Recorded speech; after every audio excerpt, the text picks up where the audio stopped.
Hey there. Just shy of a year ago, I made a video claiming that Saudi Arabia was running out of time. My diagnosis hasn't changed. In fact, Saudi Arabia has been disintegrating even more quickly than I expected. Thanks to Saudi Arabia's unrivaled public relations budget, however, this is well hidden. So this week and next week, I'll be laying out why Saudi Arabia is still finished. Today we're discussing oil and money.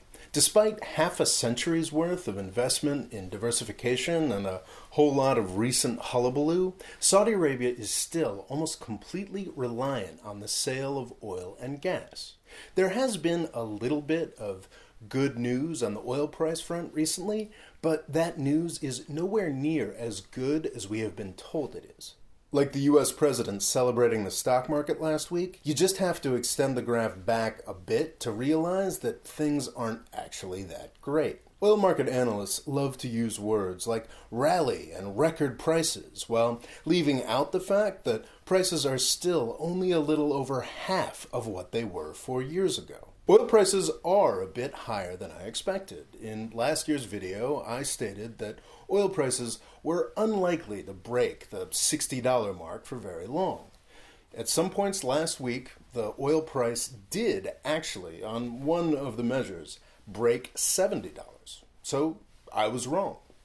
But $70 a barrel isn't $110 a barrel. And it's worth reviewing the extraordinary set of circumstances that got us to this $70 price level. Back in the old days, if just one oil-supplying country had trouble, prices would shoot up into the stratosphere.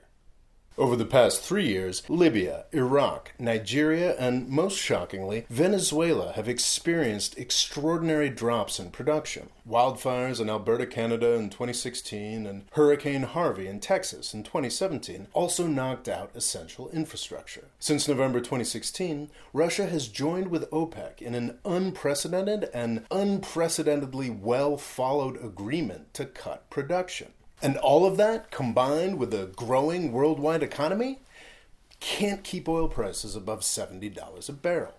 If any one of these countries manages to get it together and start producing again at the old levels, or if any of the OPEC countries decide to start cheating on their quotas, then prices could rapidly fall back down into the 50s or maybe even back down into the 40s. This would be disastrous for Saudi Arabia. Perhaps the best indicator of how little things have changed is the state of Saudi Arabia's foreign reserves. There was some excitement over them around the end of last year. The free fall seemed to have stopped. The reserves even ticked up by $1 billion or $2 for a couple months. But debt continued to rise, and the supposed recovery in oil prices only stopped the bleeding for a month or two. Saudi reserves are falling a bit more slowly, but there's some context here that is almost always left out.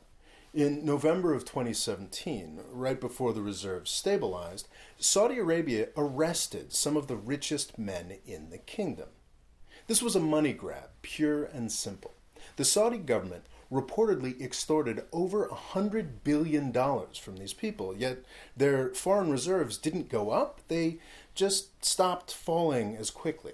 There's also the absurd run-up in asset prices over the past couple years to consider. This went into overdrive after Trump was elected. As one of the world's largest owners of stuff, from land to securities, the markets have been doing Saudi Arabia a huge favor since 2009. Over the past month or so, it has begun to look like this may be over. We may not get a full-on market crash, but stagnation will be a problem regardless. Saudis aren't going to be making as much money for just sitting around owning stuff as they have for the past decade. So no, my estimation of Saudi stability has not changed.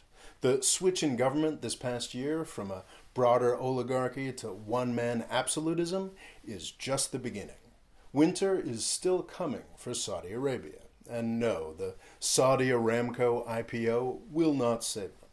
Come back next week if you want to hear my take on that particular piece of fantasy. Thanks for watching. Please subscribe. And if you'd like to help me keep making videos like this one, please click on the Patreon link here to find out how. Thanks.